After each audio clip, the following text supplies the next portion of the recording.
India voice, आपकी सोच, आपकी आवाज। नमस्कार, स्वागत है आपका। आप देख रहे हैं इंडिया वॉइस। मैं हूं चारुल कौशिक। चलिए बढ़ते हैं आज की तमाम खबरों की ओर। लखनऊ में यूपी एटीएस ने 4 खतरनाक आतंकियों को गिरफ्तार किया। यह गिरोह देश भर में आगजनी और बड़े पैमाने पर जनहानि की साजिश रच रहा था।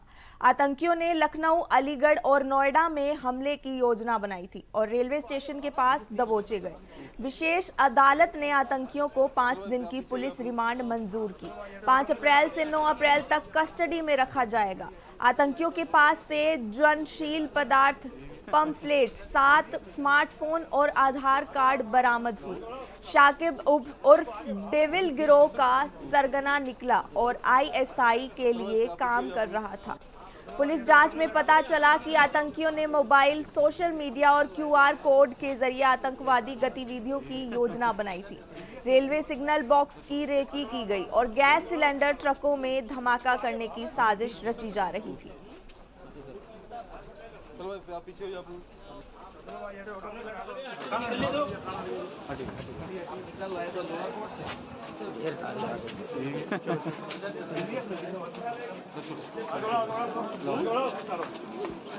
यूपी एटीएस को प्राप्त आसूचना के आधार पर एक गिरोह जो पाकिस्तानी हैंडलर से निरंतर संपर्क में था तथा देश विरोधी गतिविधियों को संचालित कर रहा था का अनावरण हुआ है। गिरोह के मुख्य सदस्य साकिब उर्फ डेविल पुत्र शकील अहमद निवासी मेरठ नाई का काम करता है। साकिब का परिचय मेरठ निवासी आकिब के द्वारा इंस्टाग्राम के माध्यम से पाकिस्तानी हैंडलर से करवाया गया था। आकिब के AK-47 के साथ कई वीडियो सोशल मीडिया के प्लेटफॉर्म पर उपलब्ध हैं, जिसके संबंध में जांच की जा रही है। प्राथमिक जानकारी के अनुसार आकिब वर्तमान में दुबई में रह रहा है। इसके पश्चात साकिब पाकिस्तानी हैंडलर्स, विभिन्न कट्टरपंथी ग्रुपों तथा अफगानिस्तान के कई नंबरों से जुड़ गया था। यह गिरोह रेलवे सिग्नल बॉक्स को नष्ट करने, गैस सिलेंडर से भरे ट्रकों में आग लगाने और राजनीतिक व्यक्तियों की रेकी करने का काम करने में लगा था। अभियुक्तों के द्वारा कुछ स्थानों पर आगजनी की घटनाएं अंजाम दी गई थी, जिनके वीडियो पाकिस्तानी हैंडलर्स को भेजकर क्यूआर कोड के माध्यम से पैसे मंगाए जाते थे।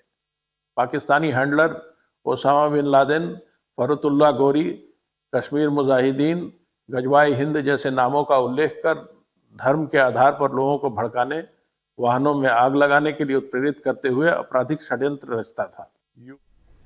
असम चुनाव को लेकर मुख्यमंत्री योगी आदित्यनाथ ने घुसपैठ संबंधी बयान पर बीजेपी प्रवक्ता गौरव वल्लभ ने कांग्रेस पर तीखा हमला बोला। उन्होंने कहा कि आजादी के बाद कांग्रेस ने अपने वोट बैंक के लिए घुसपैठियों को बसाया और सरकारी योजनाओं का लाभ दिलाया। उन्होंने सवाल उठाया कि बिना सरकारी अनुमति के इतनी बड़ी संख्या में घुसपैठ कैसे संभव है। महिला आरक्षण बिल पर उन्होंने प्रधानमंत्री नरेंद्र मोदी के नेतृत्व की सराहना करते हुए कहा कि सरकार महिलाओं को नेतृत्व और निर्णय लेने में भागीदारी देने के लिए प्रतिबद्ध है। वहीं ऑल इंडिया इमाम ऑर्गेनाइजेशन के प्रमुख उमेर अहमद इलियासी के बयान पर प्रतिक्रिया देते हुए वल्लभ ने कहा कि धारा 370 हटने के बाद कश्मीर में सकारात्मक बदलाव आया है और युवाओं को पत्थर की जगह कलम थमाने का काम किया गया है।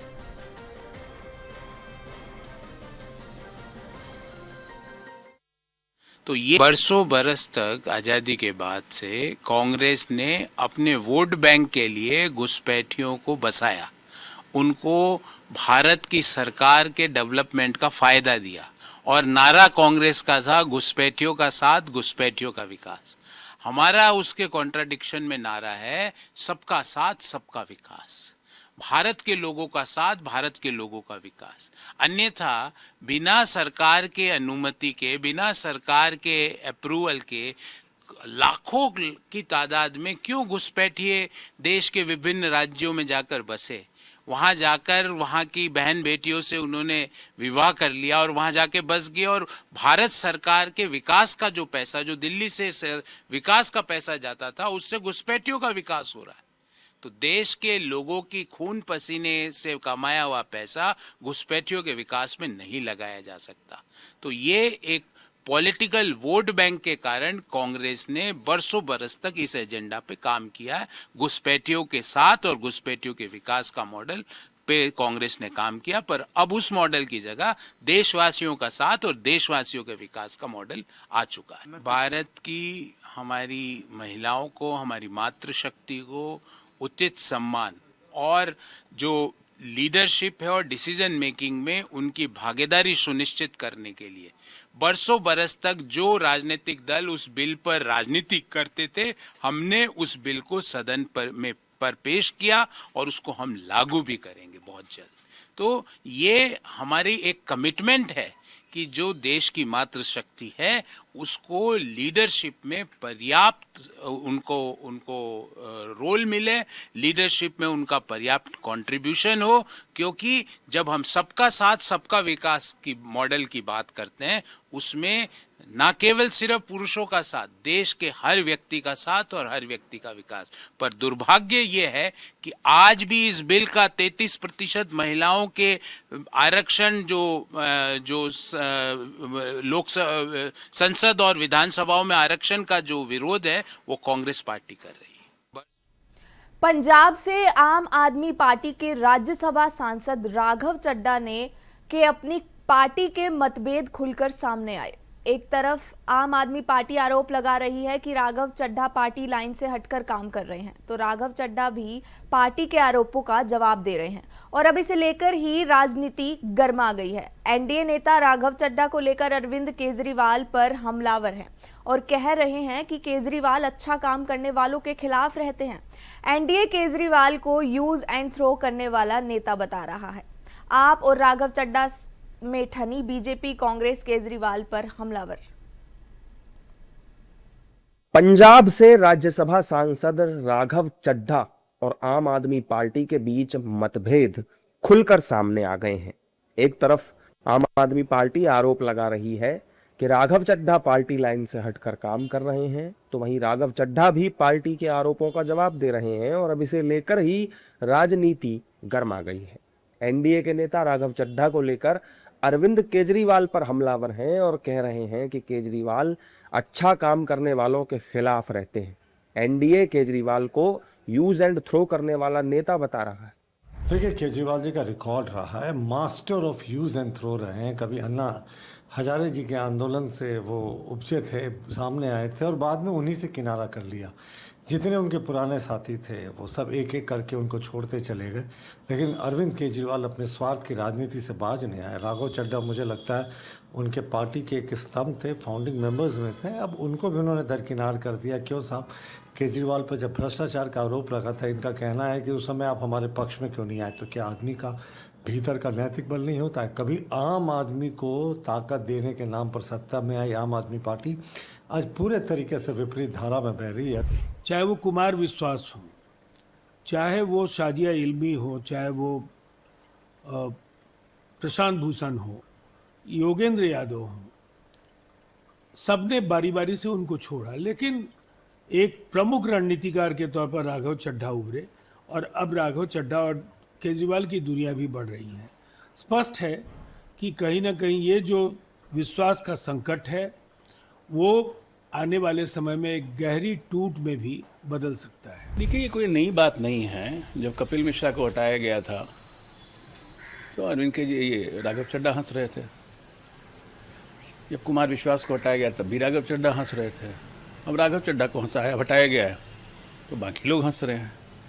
केजरीवाल तो भयानक कपटीवाल है ना, उनके मन के खिलाफ जो भी जाएगा वो वहाँ रह नहीं सकता है, वो कोई पार्टी तो है नहीं। जबकि दूसरी तरफ कांग्रेस भी केजरीवाल पर हमलावर है। कांग्रेस कह रही है कि आम आदमी पार्टी में कोई नेता बोलने की अगर हिम्मत करे तो उसे निकालकर बाहर फेंक दिया जाता है। तो सजा तो मिलती है आम आदमी पार्टी में, कोई मजाल है कोई बोल दे। अब जो बोलने वाले थे, जो संस्थापक थे, चाहे प्रोफेसर आनंद हों या योगेंद्र यादव हों या साजिया इल्मी हों, किरण बेदी हों और आशुतोष गुप्ता हों, जो वेटरन थे, वो कहाँ हैं? संजय हेगड़े हैं, कहाँ हैं? जो बोला उसको निकाल फेंका इन्होंने। तो राघव चड्ढा कैसे अलग होकर बोल रहे थे, तो उसकी सजा तो उनको भुगतनी ही पड़ेगी। भारतीय जनता पार्टी के दोनों ही एजेंट लगते हैं, वो चाहे अरविंद केजरीवाल जी हो और चाहे राघव चड्ढा जी। समय समय पर भारतीय जनता पार्टी अपने उपयोग के अनुसार किसी का पलड़ा ऊपर करती है, किसी का पलड़ा नीचे करती है। तो आज की डेट में जिन लोगों को ये गलतफहमी है कि आप पार्टी वाले आपस में लड़ रहे हैं, वो स्पष्ट रूप से आंख खोलकर और कान खोलकर देख और सुन लें। ये सारा काम भारतीय जनता पार्टी ही करा रही है। भारतीय जनता पार्टी इस बयान से स्पष्ट है। आम आदमी पार्टी और राघव चड्ढा के मतभेद पर आपके नेताओं की भी प्रतिक्रियाएं सामने आ रही हैं। उन्होंने कहा है कि राघव पार्टी के साथ दिख ही नहीं रहे थे, तो फिर आखिर क्या होगा।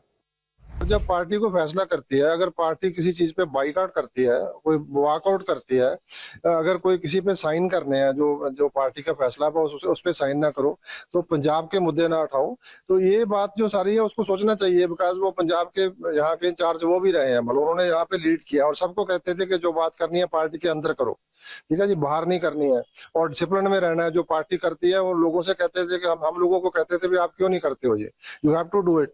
सो जो मतलब आई वुड से कि प्रैक्टिस व्हाट यू प्रीच। बिल्कुल, वो देश की पार्लियामेंट में कंप्रोमाइज थे, उन्हें चाहिए था देश के प्रधानमंत्री के सामने बोलना चाहिए था, पंजाब के लोगों की बात करनी चाहिए थी, पंजाब के आरडीएफ के पैसे की बात करनी चाहिए थी, पंजाब को दरपेश जो समस्याएं उसकी बात करनी चाहिए थी।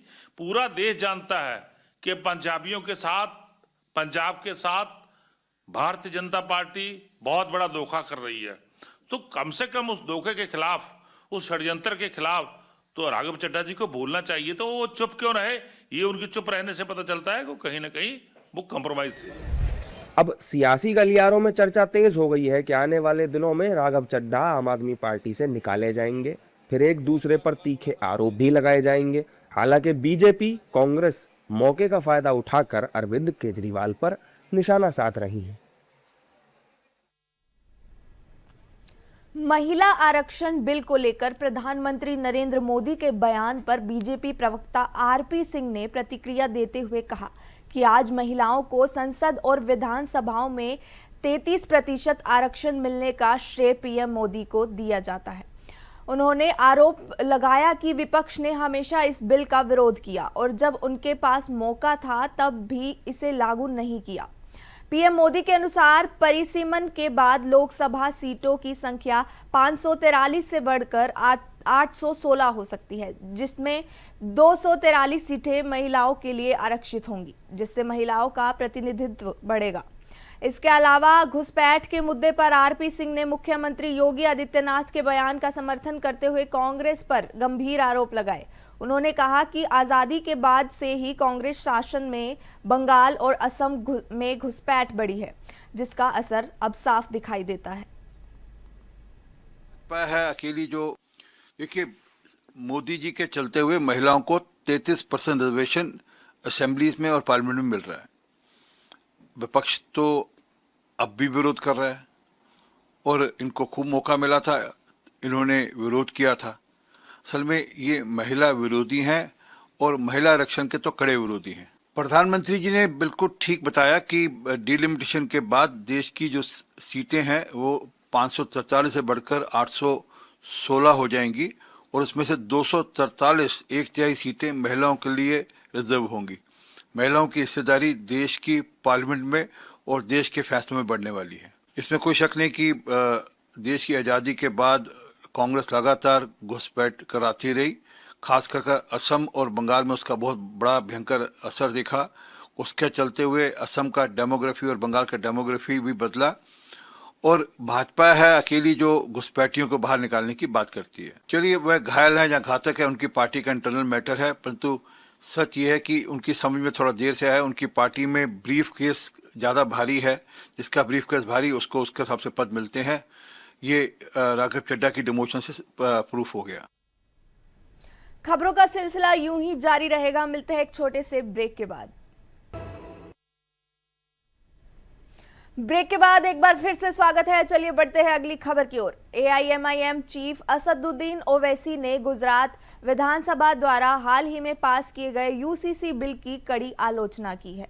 ओवैसी ने इसे पूरी तरह असंवैधानिक करार दिया है और कहा है कि यह मुसलमानों के मौलिक अधिकारों का सीधा उल्लंघन करता है।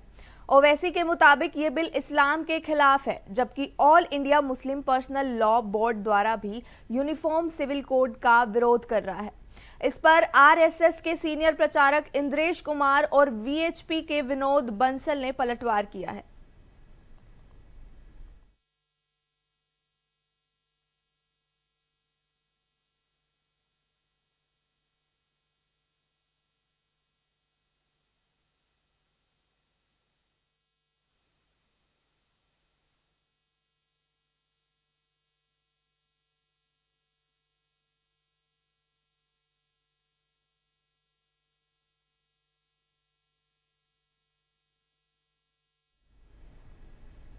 बिहार के कटिहार जिले में फलका थाना क्षेत्र में पुलिस कस्टडी में एक युवक की मौत के बाद हालात तनावपूर्ण हो गए।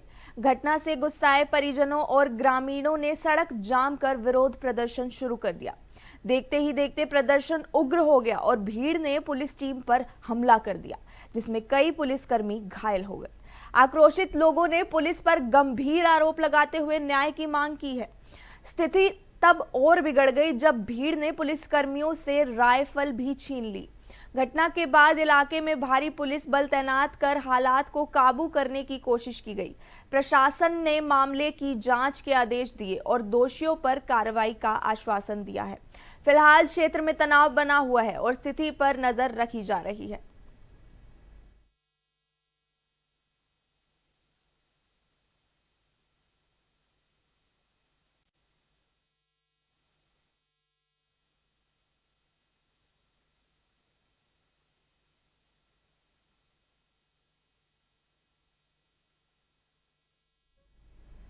दिल्ली की सीएम रेखा गुप्ता चुनाव प्रचार के लिए पश्चिम बंगाल के दौरे पर हैं। रेखा और सुवेदु अधिकारी ने बड़ी रैली की है। सुवेदु अधिकारी ने कहा कि पूरे बंगाल में एक ही लहर है, जनता परिवर्तन चाह रही है। पीएम मोदी के नेतृत्व में बंगाल में भाजपा सरकार बनने वाली है। उन्होंने कहा टीएमसी डबल डिजिट नहीं क्रॉस करेगी। दिल्ली की सीएम रेखा गुप्ता ने कहा कि अब समय आ गया है कि पश्चिम बंगाल से डर अत्याचार की राजनीति खत्म हो। विकास की राजनीति, विश्वास की राजनीति पीएम मोदी के नेतृत्व में शुरू हो। बंगाल की जनता ने मन बना लिया है कि इस बार मोदी सरकार और इस बार ममता दीदी बंगाल से बाहर। इसके साथ ही उन्होंने कहा कि यहाँ की महिलाओं को ना कभी सम्मान मिला और ना ही कभी अधिकार मिला। सुवेदु अधिकारी का बड़ा दावा, टीएमसी डबल डिजिट नहीं क्रॉस करेगी। सुवेदु बंगाल से डर अत्याचार की राजनीति होगी खत्म। रेखा गुप्ता इस बार ममता दीदी बंगाल से बाहर होंगी। रेखा गुप्ता, महिलाओं को मिलेगा सम्मान और अधिकार। समय आ गया है कि बंगाल से डर, भ्रष्टाचार और अत्याचार की राजनीति खत्म हो। विकास की, विश्वास की राजनीति मोदी जी के नेतृत्व में अब बंगाल में होने वाली है। बंगाल की जनता ने मन बना लिया है कि इस बार मोदी सरकार और ममता दीदी को बंगाल से बाहर। यही तो दिक्कत की बात है, अफसोस की बात है कि महिला मुख्यमंत्री होने के बावजूद इस शहर ने जिस तरीके से महिलाओं के प्रति अपमान को लगातार साल दर साल सहा है। यहाँ की महिलाओं को ना कभी सम्मान मिला, ना कभी अधिकार मिले। इस बार बंगाल की जनता पूरी तरीके से प्रतिबद्ध है कि सम्मान के साथ जीने का अधिकार बंगाल की महिलाओं को मिलेगा। समय आ गया है कि बंगाल से डर, भ्रष्टाचार और अत्याचार की राजनीति खत्म हो। विकास की, विश्वास की राजनीति मोदी जी के नेतृत्व में अब बंगाल में होने वाली है। बंगाल की जनता ने मन बना लिया है कि इस बार मोदी सरकार और ममता दीदी को बंगाल से बाहर। यही तो दिक्कत की बात है, अफसोस की बात है कि महिला मुख्यमंत्री होने के बावजूद इस शहर ने जिस तरीके से महिलाओं के प्रति अपमान को लगातार साल दर साल सहा है। यहाँ की महिलाओं को ना कभी सम्मान मिला, ना कभी अधिकार मिले। इस बार बंगाल की जनता पूरी तरीके से प्रतिबद्ध है कि सम्मान के साथ जीने का अधिकार बंगाल की महिलाओं को मिलेगा। समय बंगाल में एक ही लहर है, दार्जिलिंग से दीघा, कुचबिहार से काकद्वीप, सब एक ही लहर है। जनता परिवर्तन चाह रहा है, परिवर्तन हो रहा है। मोदी जी का नेतृत्व में भाजपा सरकार बनने वाला है। मालदा में जो घटना घटी है बहुत फैल रहा है। टीएमसी गुंडा का पार्टी है, वो जितना भी मौलवादी, एक्सट्रीमिस्ट, देश विरोधी या संविधान विरोधी ताकत को संरक्षण देने का काम टीएमसी करता है। टीएमसी ने बैन ऑर्गेनाइजेशन सिमी का रिप्रेजेंटेटिव को राज्यसभा भेजा। टीएमसी ने पीएफआई का पैरेड में जो मार्च किया, फरक्का का एमएलए, उनको फिर दोबारा नॉमिनेशन दिया। जो धुलियान शामसरगंज में दंगा किया, हिंदू को घर छोड़ने के लिए मजबूर किया, उसको फिर नॉमिनेशन दिया। इसलिए इसका ये जो anti national, anti constitutional force है, इसका मिला भागत है। इसके ऊपर कड़े से कड़ा कार्रवाई होना चाहिए, लेकिन असली कार्रवाई होगा 4 मई का बाद, बीजेपी आने का बाद। ये लोग का उत्तर प्रदेश, आसाम, गुजरात, महाराष्ट्र जैसे सबक सिखा रहा है, हम लोग भी सबक सिखाऊंगे। तो कोशिश कर रहा है इलेक्शन कमीशन, लेकिन नीचे वाला तंत्र अभी भी साफ सुथरा नहीं हुआ। अभी भी ये सेक्शन ऑफ पुलिस, ये सेक्शन ऑफ ब्यूरोक्रेसी, वो इलेक्शन कमीशन का जो आदेश, उनको भी पालन नहीं कर रहा है। इलेक्शन करने आने वाला दिन में जितना शिकंजा कसेगा, उतना अच्छा तरीके से, डेमोक्रेटिक तरीके से चुनाव होगा, और अच्छा तरीके से, डेमोक्रेटिक तरीके से, शांतिपूर्वक चुनाव होगा तो टीएमसी डबल डिजिट क्रॉस नहीं करेगा, मान के चलिए। आंकड़ा तो दूर की बात है, डबल डिजिट उनको नहीं मिलने वाला। बंगाल में एक ही लहर है। एनएसयूआई के अध्यक्ष विनोद जाखड़ ने कहा कि आज हजारों छात्र कैंपस में लोकतंत्र को बचाने के लिए एकजुट हुए हैं। उनके अनुसार इस रैली का मुख्य उद्देश्य छात्रों की आवाज को मजबूत करना है। उन्होंने आरोप लगाया कि दिल्ली विश्वविद्यालय में छात्रों को दबाया जा रहा है और उन्हें अपनी बात रखने का मौका नहीं दिया जा रहा है। जाखड़ ने इसे लोकतंत्र के खिलाफ बताया और कहा कि छात्र समुदाय अपने अधिकारों के लिए संघर्ष जारी रखेगा। इस दौरान बड़ी संख्या में छात्रों ने भाग लेकर समर्थन जताया और कैंपस में लोकतांत्रिक माहौल बहाल करने की मांग की।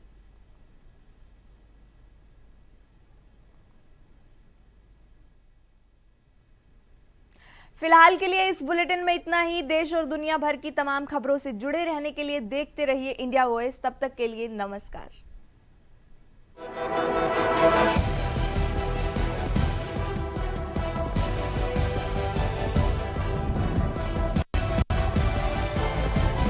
इंडिया वॉइस, आपकी सोच, आपकी आवाज।